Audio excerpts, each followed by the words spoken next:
Good evening छात्रों, आज मैं फिर मौजूद हूँ अपनी नई वीडियो के साथ। स्टूडेंट, आज हम लोग बहुत ही ज़बरदस्त टॉपिक यहाँ पर डिस्कस करने आए हैं और जिसका नाम है डी ब्लॉक के तत्व। डी ब्लॉक के तत्व जो है इस बोर्ड परीक्षा के सबसे महत्वपूर्ण टॉपिक में से एक टॉपिक माना जाता है। अगर स्टूडेंट आपने डी ब्लॉक तत्वों को मिस किया तो मानिए आपके 10 नंबर में। मैं इन 10 नंबर को आपको मात्र 10 मिनट से भी कम समय में सिखा दूंगा और आपका 1 नंबर भी मिस नहीं होगा। इसलिए बच्चों, हम लोग डी और एफ ब्लॉक के तत्वों के बारे में डिस्कशन करेंगे। सबसे पहले हम लोग बात करेंगे डी ब्लॉक तत्व के बारे में। डी ब्लॉक तत्व क्या है और डी ब्लॉक तत्वों की आगे की स्ट्रेटजी हमारी क्या है समझने के लिए। सबसे पहले बेटे, वीडियो को स्किप मत करना, वीडियो को पूरा देखना, क्योंकि अगर आपने वीडियो स्किप किया तो वीडियो के अंत में मैं आपको 5 बहुत ही महत्वपूर्ण प्रश्न, इंपॉर्टेंट प्रश्न दूंगा और वो इंपॉर्टेंट प्रश्न 101% पेपर में छपे होंगे। 101% गारंटी के साथ कहता हूं। अगर आपने वीडियो मिस किया तो वो क्वेश्चंस आपके मिस हो जाएंगे। वीडियो के लास्ट में मैं वो आपको 5 क्वेश्चन दूंगा जो बहुत ही महत्वपूर्ण है, इसलिए वो वीडियो को स्किप ना करें, पूरा देखें और अंत तक देखें। लगे रहें, बने रहें इस चैनल के साथ। अच्छा लगे तो लाइक, शेयर, सब्सक्राइब जरूर करें। अब हम लोग बात करने जा रहे हैं डी ब्लॉक तत्वों को स्ट्रॉन्ग ट्रिक के साथ सीखने के लिए कि हम कितनी जल्दी से जल्दी इनको लर्न कर सकें और कितने स्ट्रांगली इनको हम बता सकें। ठीक है, तो हम लोग स्टार्ट करते हैं। सबसे पहले डी ब्लॉक तत्व क्या है। देखिए, डी में अधूरा डी इक्वल टू संक्रमण तत्व। इसका मतलब क्या हुआ? अधूरा का मतलब क्या है? डी में अधूरा डी, ये ट्रिक है, बहुत स्ट्रांग ट्रिक है संक्रमण तत्व को पहचानने की। संक्रमण तत्व क्या होते हैं? देखिए, डी ब्लॉक तत्व और संक्रमण तत्व दोनों अलग अलग होते हैं। तो संक्रमण तत्व क्या है? डी में अधूरा डी बराबर संक्रमण। मींस अगर डी ब्लॉक तत्व का डी कक्षक अपूर्ण भरा हुआ है अर्थात अधूरा है, डी में अधिकतम 10 इलेक्ट्रॉन रह सकते हैं, लेकिन अगर 10 से कम है, इट मींस अगर अधूरा है, तो वो तत्व कहलाएंगे संक्रमण तत्व। अर्थात ऐसे डी ब्लॉक तत्व जिनका डी कक्षक अधूरा हो, आधा भरा हुआ हो, तो वो कहलाते हैं संक्रमण तत्व, जिनको हम ट्रांजिशन एलिमेंट कहते हैं। अब संक्रमण तत्वों की परिभाषा जो मैंने अभी आपको बताई वो क्या है कि जिन तत्वों के परमाणु या साधारण आयन में n-d कक्षक, ऑर्बिटल मतलब कक्षक, आंशिक भरा होता है, यानी डी क्या है? पूरा भरा हुआ नहीं है, अधूरा है। आंशिक मतलब अधूरा भरा हो, वही संक्रमण तत्व कहलाते हैं। यानी जिन तत्वों के परमाणु या साधारण आयन में n-1d ऑर्बिटल मतलब कक्षक आंशिक भरा हो, आंशिक मतलब अधूरा भरा हो, वही संक्रमण तत्व कहलाते हैं। अब हम लोग यहाँ पे बात करते हैं वेरिएबल ऑक्सीडेशन स्टेट। इसको हम बोलते हैं परिवर्तनीय ऑक्सीकरण अवस्था। ये बहुत ही इंपॉर्टेंट टॉपिक है इस चैप्टर का, क्योंकि इस चैप्टर की पूरी जो बैकबोन है वो है आपका परिवर्तनीय ऑक्सीकरण अवस्था, वेरिएबल ऑक्सीजन स्टेट। ये मास्टर ट्रिक है, इसको जरूर याद रखिएगा, ये जरूर ही जरूर बोर्ड में आएगी। परिवर्तनीय ऑक्सीकरण अवस्था 100% आएगी, इससे रिलेटेड क्वेश्चन 100% एग्जाम में आएगा, 101% आएगा। ये मेरे 20 ईयर का एक्सपीरियंस आपको कह रहा है। रीजन ट्रिक, कारण वाला ट्रिक क्या है कि NS और n-1d ऊर्जा बराबर, यानी ये कहा जाता है कि परिवर्तनीय ऑक्सीकरण अवस्था क्यों प्रदर्शित करते हैं, इसके पीछे कारण क्या है। इसके पीछे बच्चों सबसे बड़ा कारण है कि NS मतलब सबसे बाहरी कोष का N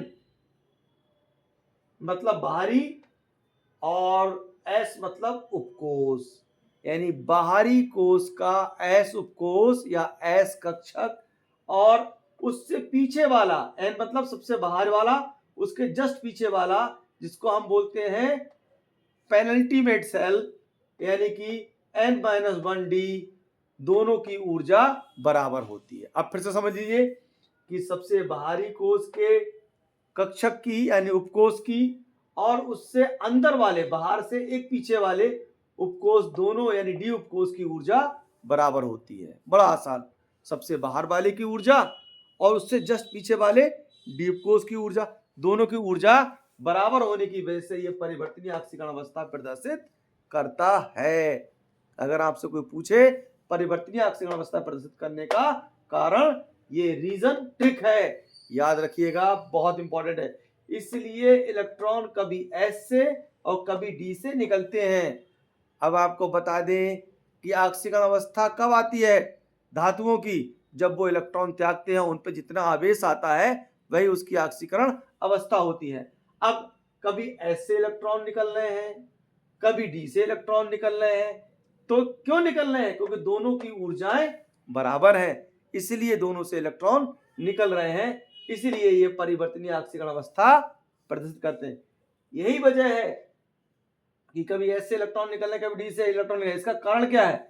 बड़ा इंपॉर्टेंट बात, यही वजह है कि Fe+2 भी बनाता है और +3 भी बनाता है, यानी Fe पर +2 भी होता है और Fe पे +3 भी होता है। यही कारण है बेटे, और कोई कारण नहीं है कि Fe+2 भी बनाता है और +3 भी बनाता है। इस बात को नोटिस कर लीजिए, कारण क्योंकि एस से भी इलेक्ट्रॉन निकल रहे हैं, डी से भी इलेक्ट्रॉन निकल रहे हैं, इसलिए Fe+2 भी शो करता है और +3 भी शो करता है।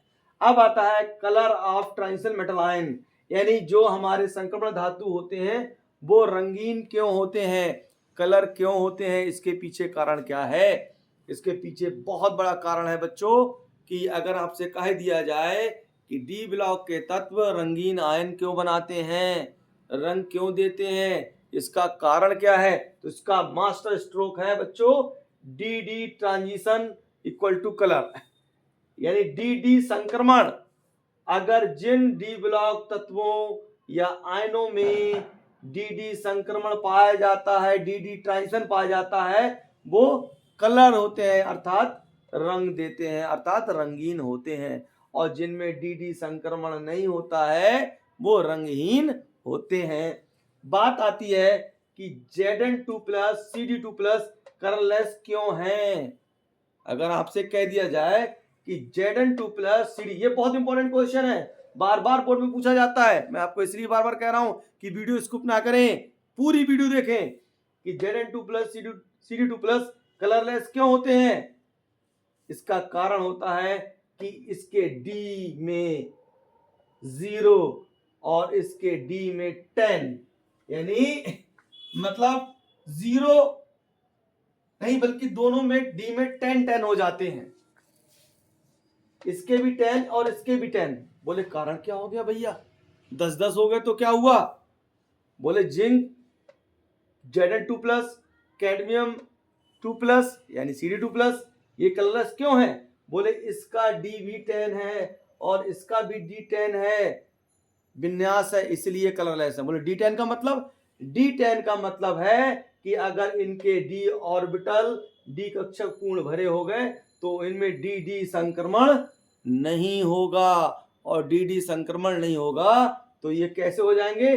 कलरलेस, रंगहीन हो जाएंगे। इसलिए आपसे कहा जाता है कि Zn2+ CD2+ कलरलेस क्यों है। इसके पीछे मुख्य कारण बच्चों ये है कि इसके डी में 10 इलेक्ट्रॉन, इसके डी में 10 इलेक्ट्रॉन, और ये विन्यास जो होता है वो कलरलेस विन्यास माना जाता है।